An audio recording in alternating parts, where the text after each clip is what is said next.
Hello guys, sanibonani and welcome back to my channel.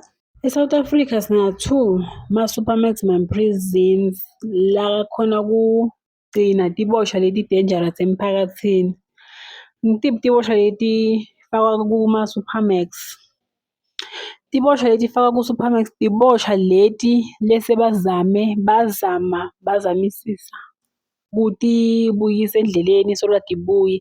So kwagcina decide ukuthi kwakhiwe lawo majele atokhona ukuthi kuwabuyisa endleleni. So sina-2. Yokuqala sine-Kgosi Makhulu prison ilapha e-Pretoria. Siphinde sibe eBhongweni Kokstad prison is a KZN yona. So ngiwo oyi-2 la khona eMzansi la khona ukuthi agcine leto diboshwa. Noma ngabe kuma-super maximum prison oyi-2 akusho ukuthi ayafana, kona anokufana abuye angafani. Socala ngeKgosi Makhulu prison, yona ngiyo le beyikhona kuqala cause kwathi after babona ukuthi la ngase kudzingeka sandla lesicinile kwabese sekwakhiwa le eKokstad kwakhiwa eBhongweni prison. Umehluko uhluke kuphi? Netibosha letigcinako atilingani. Ngala ku-supermax ngala ePretoria bangakhona ukugcina tibosha leti-218 mara 218 downwards. And then bese eBhongweni bakhona ukuthi leya super maximum section yabo ikhona ukugcina tibosha letisuka ku-1400 to 1.5. So you see the difference ukuthi ikuphi. Lana kwakhiwa kwase eBhongweni bekulapho babese bangeta khona more securities like ti-structure lebetingekho ngala.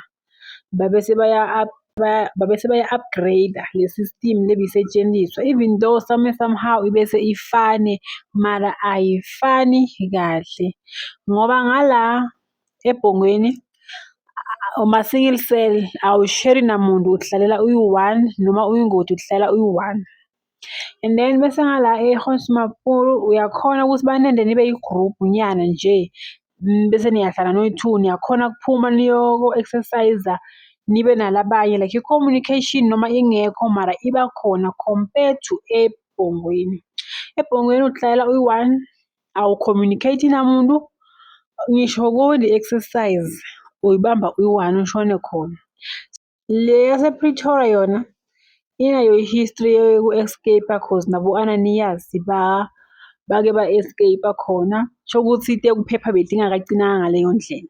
And then eBhongweni sukela 2002 kusete naloyi-1 loko wazama kuphuma kwaba u-Ananias Mathe but naye akazange aphumelele wazama wahluleka. So ma-supermax prison ma-prison la ukuthi umthetho wakhona kumele ube harsh ukuthi bakukhombe ukuthi angithi wena uhlulekile ukuhlala kulijele elivulekile ukuthi ukhone communicate nebantu kube into yetinjalo. And once bakuthatha bakuyisa eBhongweni shokuthi bakhatha everything. Bafuna ku-make sure ukuthi uba ku-isolation ngale ndlela yokuthi angakhona ngisho kukhuluma namuntu yonke into loyentako wena iya-recordwa. Base kune-speaker lapha lesifakwako uyokhulumiswa via sona. Wena utokhuluma uphendule lapha uphindze yabo. Angithi wena uhlulekile kuphila nebantu, uhlulekile wena yo-attenda njengalabanye abantu. Bathi lapha ukhulunyiswa espikeni bakubude ukuthi igama lakho ngoba nitawuphendula lapha. Nakhona uphendula ukuthi kusasemnanzi uphendula after sowunyakadiswe wentwana. Angithi bowufika lapha ngoba njalo njalo. So ngala eKgosi Makhulu akufani nale communication isasekhona uyakhona nokuthi ufoniswe yabo nje into etinjalo. Like ku-case ya Kate Matlala. Kate Matlala bekaseKgosi Makhulu prison. Nakhona kuyi-super maximum prison but ba-decide ukuthi from leya prison bamise kulenye futhi i-maximum prison. So you see ukuthi hayibo kukhulu lokwenzakalako and mind you lapha kuthi wena ufika Uthi usafika nje bakutshele ukuthi angithi wena uhlulekile ukulalela imithetho yalamanye amajele. La obuya khona watenda ngathi wena unkleva, ungitsiba. La ufike khona-ke, la indoda siyayinyathela. Bathi uvele umbone lo muntu makasayongena ukuthi halala. Angazi ukuthi bekendani. Banjalo la babuya khona. Angithi bathi mase babuya le bese sebayacula. Ngala basuke kungcono noma ngabe uku-isolation ngala Kgosi uvalelwa bese ngesikhathi se-exercise udawuya ngale ubabone kube njalo kube njalo. Ningasakhona nokwenza imihurihuri yini le beniyijwayele but ngala side laka-left ayikho leyo nto. Wena uyinkomo edla yodwa. Imagine ubaba inkomo edla yodwa from Basadi. 23 hours wena uvalelwe. Nale exercise yakhona kahle kahle kuthiwa lapha i-exercise lebalulekile ukuthi wena uyo-stretch-a tinyawo ukuthi angithi vele uhlezi une-chain. La ukhona khona uhlezi une-chain. Uma ufuna ukuvela ngaphandle funa bacale bakulokhe. Bathi sometimes uyalala lapha ungakachanchwanga ne-chain. Angithi wena usiboshwa wena usigebengu lesikhulu ufuna ukunakwa wena. Sometimes uyalokhwa lapha amakhamera all over. Iminyango Maximum Prison ayivulwa like kohlokolo a-control-a ngema-remote, especially le yaseBhongweni. EBhongweni kude la wena ukuthi yonke into isebenzisa i-technology, yonke into injalo nje. Uma ukuthi i-connect-iwe le minyango awuthi ivulelwe usuganhla siboshwa phuma njani.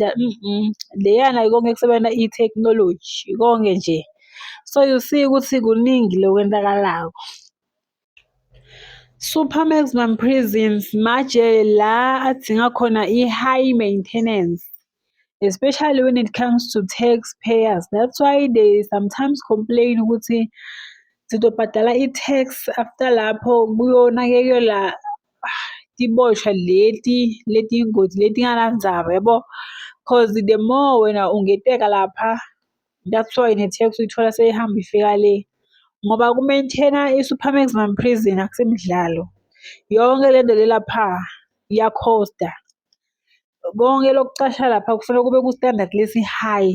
So yabo ukuthi laba abanja la eyi-1.5 if ahleli ku-section le-1 akhosta malini per day nje ona. Kunebantu lekumele babhadale i-price le engakanani ukuze kutholakale kugadwe wena. So see guys ukuthi super maximum prison that's why kube harsh kangaka cause hayibo iningi imali le-maintain-a leya ndzawo. Starting from security, food, nje konke